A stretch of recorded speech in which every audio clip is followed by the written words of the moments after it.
शाम का समय था। मैं ऑफिस से घर आ रहा था। तभी तेज बारिश होने लगी।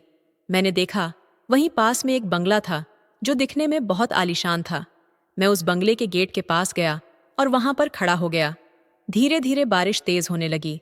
तभी मैंने देख दरवाजा खुला हुआ था, तो मैं उस बंगले के अंदर चला गया। जब मैं अंदर गया तो एक औरत बालकनी बोली, कौन है? मैंने कहा, जी, बाहर बारिश हो रही थी तो इसीलिए अंदर चला आया। बारिश रुक जाएगी तो मैं चला जाऊंगा। वह औरत बोली, कोई बात नहीं, ऊपर आ जाओ। मैं सोचने लगा कि कितनी अच्छी औरत है जो मुझे ऊपर बुला रही है। नहीं तो आजकल के ज़माने में कोई अनजान लोगों को अपने घर में घुसने भी नहीं देता। उसके बाद मैं ऊपर गया। वह औरत पूरी तरह से भीगी हुई थी। वह मुझे बोली कि कहाँ जा रहे थे। मैंने कहा, मैं ऑफिस से घर जा रहा था तो रास्ते में बारिश होने लगी, इसीलिए मैं नीचे गेट के पास खड़ा हो गया।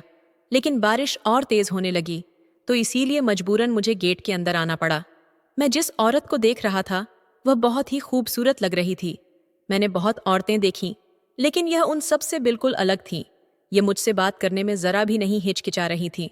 मैंने कहा, आप इस घर में अकेली रहती हो क्या? तो वह बोली, क्यों, मेरे साथ कुछ करने का इरादा है क्या? मैंने कहा, नहीं, आप कैसी बातें कर रही हैं, मैं एक बहुत ही सीधा साधा लड़का हूं। तो वह बोली, सब लड़के पहले यही बोलते हैं, लेकिन आखिर में घूम फिर कर उसी पर आ जाते हैं। उस औरत की बातें सुनकर मुझे ऐसा लग रहा था कि जैसे किसी ने उसको धोखा दिया है।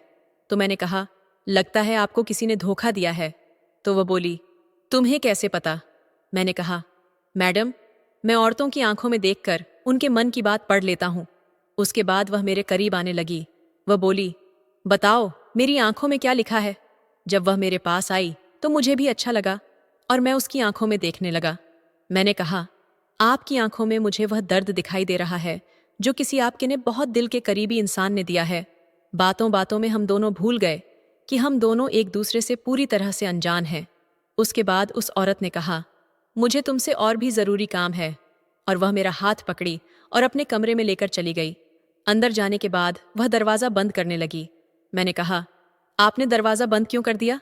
तो वह बोली, मेरा बहुत मन कर रहा है वह सब करने का। भाई लोग, कहानी बहुत रोमांटिक होने वाली है, आखिरी तक जरूर सुनना। मैं दिल्ली में रहता था और यहीं एक कंपनी में काम करता था। मैं जिस कॉलोनी में रहता था वहां एक से बढ़ के एक औरतें रहती थीं। कहने का मतलब है कि वहां की औरतें बहुत ही खूबसूरत थीं। मैं इस कॉलोनी में किराए पर रहता था। मैं सुबह 10 बजे अपने काम पर चला जाता था और शाम को 5 बजे वापस आ जाता था। ऐसे ही एक दिन जब मैं काम से वापस आ रहा था तो रास्ते में जोर की बारिश होने लगी। पास में ही एक बंगला था तो मैं उसके गेट के अंदर चला गया।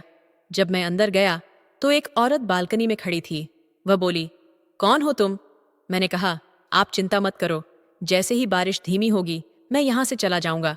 तभी वह औरत मुझे ऊपर बुलाने लगी। मैं ऊपर गया। वह औरत बोली, तुम यहां तो थोड़ी देर बैठकर इंतजार कर लो, जब बारिश बंद होगी तब चले जाना। उसके बाद मैं थोड़ी देर के लिए वहां पर बैठ गया। तभी वह औरत बोली, तुम बैठो, मैं तुम्हारे लिए चाय बनाकर लाती हूं। मैंने कहा, इसकी कोई जरूरत नहीं है, आप बेवजह परेशान मत हो।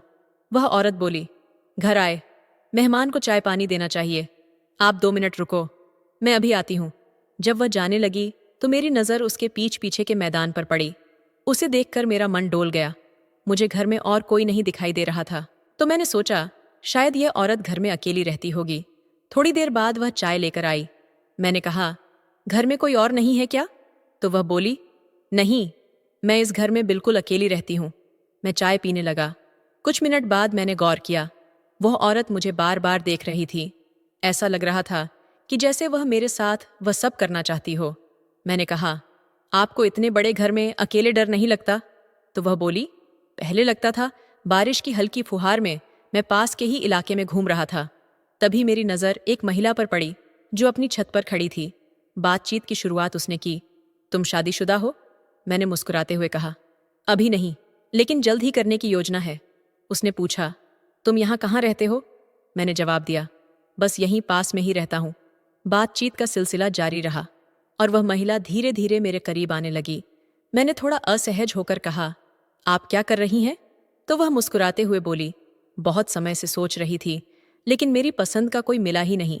बातचीत के बीच मैंने खिड़की से झांक कर देखा कि बारिश रुकी है या नहीं, जैसे ही खड़ा हुआ, पैर फिसल गया और मैं गिर पड़ा।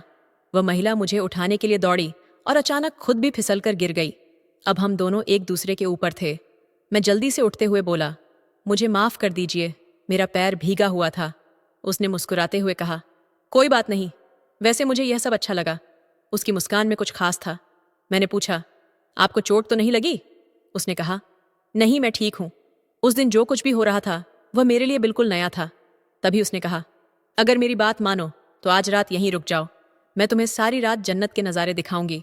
मैं थोड़ा झिझकते हुए बोला, मेरा भी मन कर रहा है। उसने सुझाव दिया, अपने घर फ़ोन करके कह दो कि आज रात नहीं आओगे। मैंने जवाब दिया, उसकी ज़रूरत नहीं है, मैं अकेला रहता हूँ। थोड़ी देर बाद वह कमरे में चली गई। मैं सोचने लगा कि मेरी किस्मत अचानक इतनी बदल कैसे गई। जब वह वापस आई तो उसके हाथ में एक व्हिस्की की बोतल थी। मैंने हैरानी से पूछा, यह क्या है? वह बोली, यही तो है जो इतने दिनों से मेरी साथी रही है। उसने 2 गिलास पैक बनाए और एक मेरी ओर बढ़ाते हुए कहा, लो, इसे पी लो। मैंने कहा, मैं शराब नहीं पीता। उसने मुस्कुराते हुए कहा, बिना पिए मज़ा नहीं आएगा। उसकी बातों में कुछ ऐसा था कि मैं मना नहीं कर सका और एक पैग ले लिया। जैसे ही मैंने पहला पैग खत्म किया, देखा कि वह 3 पैग खत्म कर चुकी थी। अब वह पूरी तरह नशे में थी। मैंने कहा, लगता है आपने ज्यादा पी ली है। उसने जवाब दिया, तभी तो पूरा मजा आएगा। फिर उसने कहा, मुझे मेरे कमरे तक ले चलो। मैं उसे कमरे तक ले गया। बिस्तर पर गिरते ही वह सो गई। उस समय मेरे अंदर एक आवाज आई, अब यहां से निकल जाना चाहिए, कहीं ऐसा ना हो कि कोई मुसीबत आ जाए। बिना समय गंवाए मैं वहां से भागकर अपने कमरे में लौट आया। सच कहूं तो वह महिला मुझे बहुत आकर्षित कर रही थी, लेकिन वह बड़े घर की मालकिन थी। अगर उसने मुझ पर कोई गलत इल्जाम लगाया होता तो मेरी जिंदगी बर्बाद हो जाती। इसीलिए मैंने वहां से भागने में ही भलाई समझी। यह अनुभव मेरे लिए बहुत अलग था। दोस्तों, आपको यह कहानी कैसी लगी, हमें कमेंट करके जरूर बताएं। धन्यवाद।